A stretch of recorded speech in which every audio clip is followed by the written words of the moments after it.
Дэлхийн хит парадыг хэдийн байлдан дагуулсан Башкирийн Хомой хэмээх дууг сонсоогүй хүн үлдээгүй болов уу? Гэхдээ энэ дууны клипийг Бурайд залуус бүтээсэн гэдгийг цөөн хүн л мэддэг. Энэхүү сая хандлт авсан өрмөс бүтээлийн найруулагчаар үр байгалыг хязгаараас Баяр Барадиев ажилласан бол зураглаачаар Улаан Уд хотоос Никита Буланов оролцжээ. Би түнд энэ бол амьд камер хэрэгтэй төсөл. Чи гайхалтай камертай шүү дээ. Чийн тал дээр шилдэгүүдийн нэг нь гэж хэлсэн. Никитагийн ур чадвар үнэхээр хэрэг болсон. Тэр бол аяллаа нөхцөлд стресстэй үед ажиллаж чаддаг зураглаач. Яг л National Geographic-ийн зураглаач шиг маш эрч хүчтэй. Клипний зураг авалт Башкирстанд явагдчихэ. Залуус маш богино хугацаанд амжуулсан гэлээ. Ажин түүчийн сайхан амьдарч байсан чинь нэг л өдөр Баяр Барадиев бичиж байна шүү. Алив ёо, клипний зураг аваад ирээ. Хиний клип гэдгийг мэдээд ёстой гайхалтай мэдрэмж авсан. Баяр намайг дуудаад би бусдыг нь дуудаад бага бүрдүүлсэн. Бүгд улаан удын залуус. 4 минутын клипт Башкир хамтлагийнхан үндэсний хувцастайгаа ардын хөгжмөөр тоглож буй дүрслэлүүд оржээ.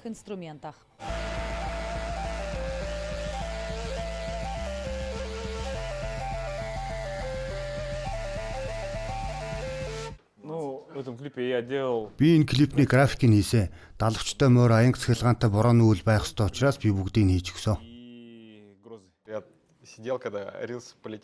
Рилс нь алдаршаад ирэхэд би энэ цуудаа дууны YouTube хувилбарыг нь хийнэ гэж төсөөлөж өгье. Клипт Башкирстаны гайхалтай байгаль орчин дүрслэгдсэн бөгөөд Бурайдын багийнхан Башкир ард түмний найрсаг занг онцолж байна. Башкирийн ард түмэн тэр хамтлаг үнэхээр гайхалтай, энгийн сайхан хүмүүс.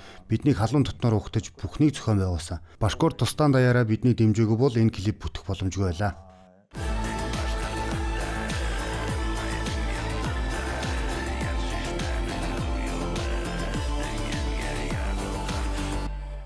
Мария Латышева, Гамбод Амбиев, новости дня.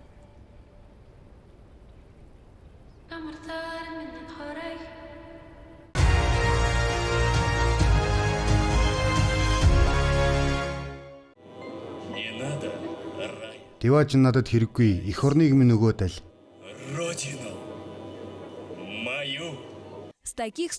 Ийм мөрүүдээр мужийн хэмжээнд зохиогдсон славян бичиг үсэг соёлын өдөр наадам нээлттэй хийлээ.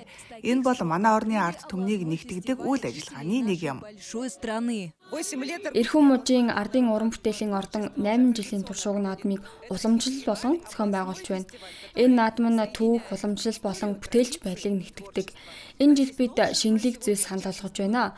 Тухайлбал Эрхүү хотын оршин суугчид болон зочдод зориулсан шинэ төрлийн мастер классууд, интерактив болон соён гээгүүрлэх хөтөлбөрүүд бий. Мастер классууд нь үнэхээр сонирхолтой. Зөвхөн орон нутгийн иргэд төдийгүй өөр соёлын төлөөлөгчдөд ч нээлттэй юм. Та гэрэл бичгийн уран бичлэгийг сүлжмэл урлал, шавар бааран урлал зэрэгт оролцож болно. Хамгийн их сонирхол татсан газар бол хонхны талбай. Энд хүмүүс өөрсдөө хонх зохиж үзэх боломжтой. Бид 3 дахь удаагаар славян бичиг үсэг соёлын өдрүүдэд зориулсан энэ арга хэмжээнд оролцож байна. Миний хувьд энэ маш чухал юм аа. Учир нь би уламжлалт Орос соёлыг төлөөлж байна. Оросын хонхны соёл бол мянганы түүхтэй. Орос орон Христ шашинд орсон даруйд л хонх зохиогч мэргэжил бий болсон. Энэ бол хамгийн эртний мэргэжлүүдийн нэг юм. Наадмын талбайн уудамд зөвхөн хонхны дуу цуурайтай зогсохгүй. Ардын уран бүтээлч хамтлагуудын тоглолтууд ч өрнөж байгаа юм. Уран бүтээл нь Орос хүмүүс соёлоо хэрхэн өргөн дэлгэр, урам зоригоор тэмдэглэгийг тодтогхон харуулж байлаа. Юрий Рябчиков специально для программы новости.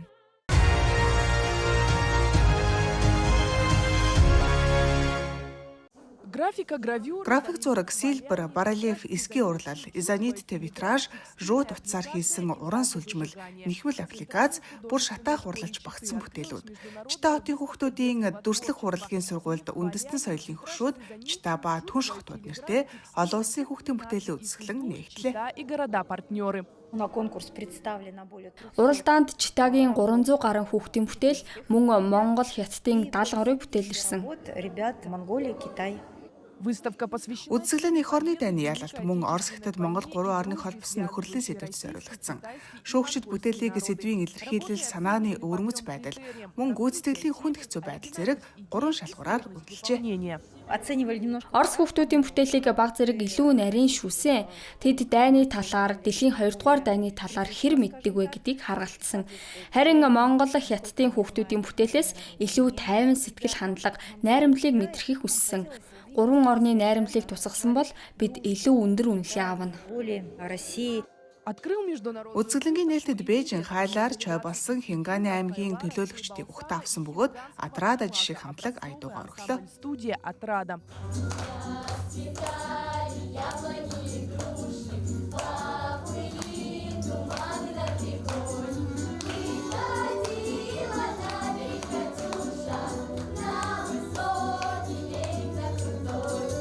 Энэхүү олон улсын үзэсгэлэн житэй хотод 3 дахь зохион байгуулагдаж байна. Бид ялалтын 80 жилийн аг тохиолдуулан өмнө нь зогссон энэ үзэсгэлэнгээс сэргээж бүр өргөтгөн зохион байгуулж байгаадаа баяртай байна.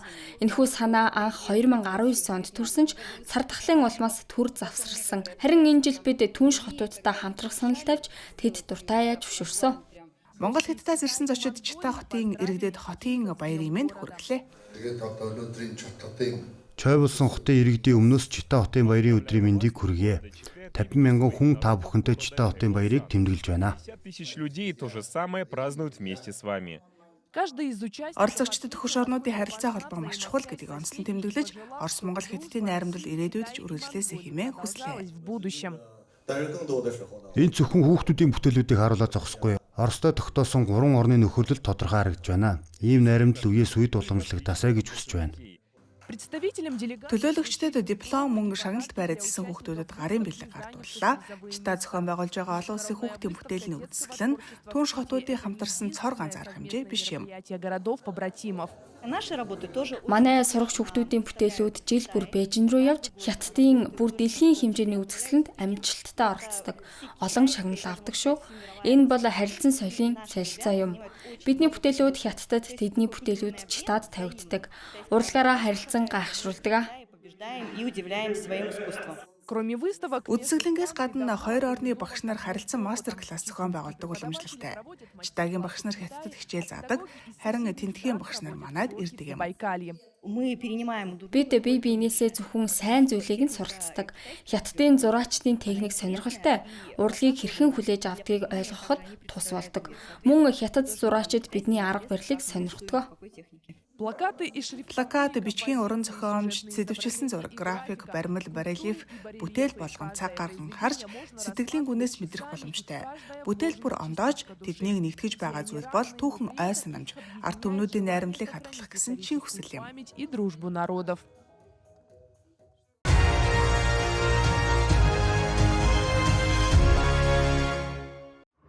Хотын барилгын бүтцийг сүйтгэхгүйгээр Житай хотын нэгээх хэсгийг амар тайван авч явах боломжтой боллоо. Модон уран барилга одоо таны алганд багтахуйц болжээ. Ийм төрлийн дурсгалын зүйлсийг манай хотын нэгэн урлан үйлдвэрлэж эхэлсэн байна.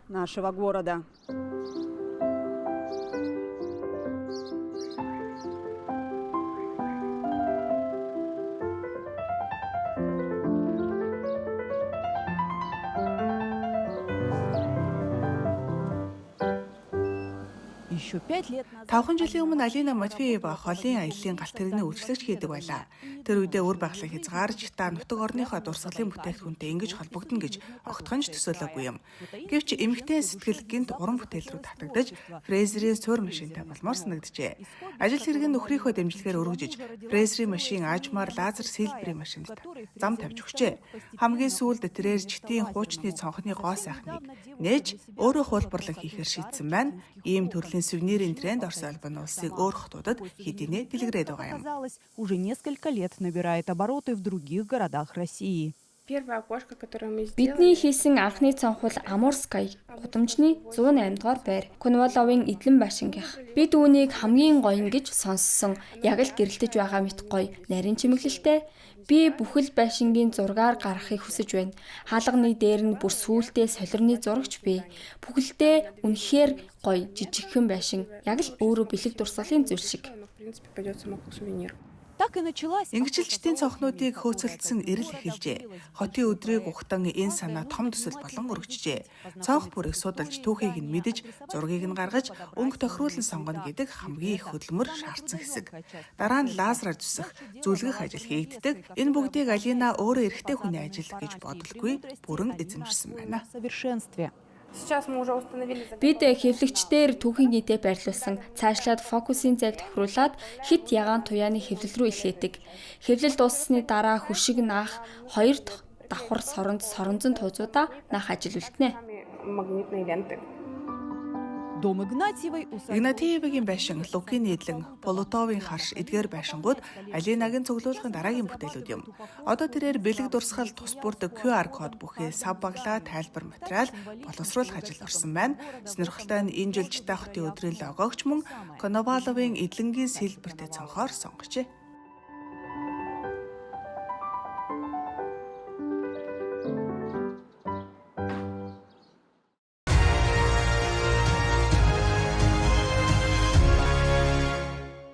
Халмагчуудын ариун газар гэгддэг Аршан булгийн орчмыг цэвэрлэх их цэвэрлэгэнд элдээ оршин суугчид, сайн дурынхан оюутнууд сурагчид болон олон нийтийн байгууллагуудын төлөөлөл нэгдлээ. Хээрийн үзэсгэлэнт буланд орших Аршан булг нь нутгийн иргэдэд онцгой ач холбогдолтой бөгөөд халимаг ардын соёл, сүсэг биширлийн нэгэн чухал хэсэг юм. Их булгын эмчилгээний ач тустай хэмээн үнэлэгддэг бөгөөд ардын эмчилгээнд хэрэглэгддэг. Зохион байгуулагчдын хэлснээр энэхүү арга хэмжээнд зөвхөн экологийн асуудалд анхаарал хандуулах бүс нутгийн өвөрмөц онцлог, соёлын өв уламжлалыг илэрхийлэх зорилготой ажээ. Энэ удаагийн их цэвэрлэгээний онцлог нь манай орны олон үндэстнээс бүрдсэн. Газар бүрт өөр өөрийн өнгө төрх, өв уламжлал байдаг. Манай зорилго зөвхөн цэвэрлэх биш, харин бүс нутгуудын сэтгэлийн дотоод үнэт зүйл, соёлын кодыг ил гаргах явдал. Халимаг орон бол уламжлалаар баялаг гэдгээрээ бахархалтай. Компас халимгийг сонгосон тун таатай хэрэг. Бид өнгөрснөө үндэтгэж чаддаг, байглаа хайрлаж, гой сайхнаар цэвэрлдэг ард түмэн гэдгийг харууллаа. Бидний нутаг үнэхээр цэвэрхэн үзэсгэлэнтэй шүү. Цэвэрлэгээний явцад оролцогчид энэхүү булгийн халимагчуудын амьдрал эзлэх байр суурь, түүх, домгуудын талаар ярьж байлаа. Зохион байгуулагчид энэхүүс нь ажиллахан сайхан уламжлал болон үлдэж, зөвхөн экологийн нөхцөл байдлыг сайжруулах зогсохгүй, үе үеийн хүмүүсийн холбоог баттгаж, соёлын өвийг хадгалах, байгальд хүндэтгэлтэй хандах сэтгэлгээ төлөвшүүлэхэд хувь нэмэр оруулах хэмээн найдаж байна. Оюутнууд өсвөр үеийнхэнд өөрийн нутгаа хамгаалах ямар чухал болохыг ойлгуулах нь маш чухал.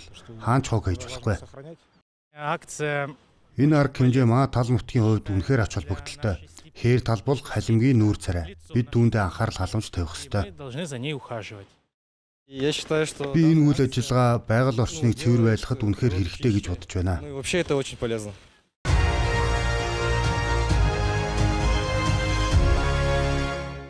Якутийн 40 бизнес эрхлэгч улс даяар зарлагдсан хөрөнгө оруулалтын төслийн уралдаанд оролцохоор болжээ.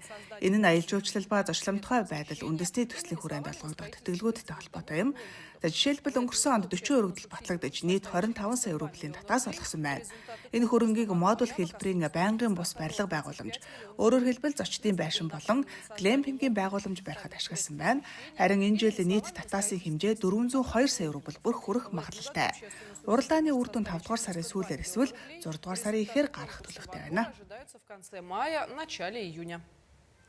Энэ жил бидэнд 30 сая рубль хуваарлсан бөгөөд бид үүнийг бизнес эрхлэгчдэд дамжуулан бүгд найрамдах улсын аялал жуулчлалыг дэмжихэд ашиглах юм. 6 дугаар сард тоног төхөөрөмжийн тэтгэлийн уралдаан зарлагдана. Энэ уралдаанд бизнес эрхлэгчид 1 сая рубль хүртэлх дүнтэй хүсэлтэд ирүүлэн оролцох боломжтой. На сумму до 1 миллиона рублей.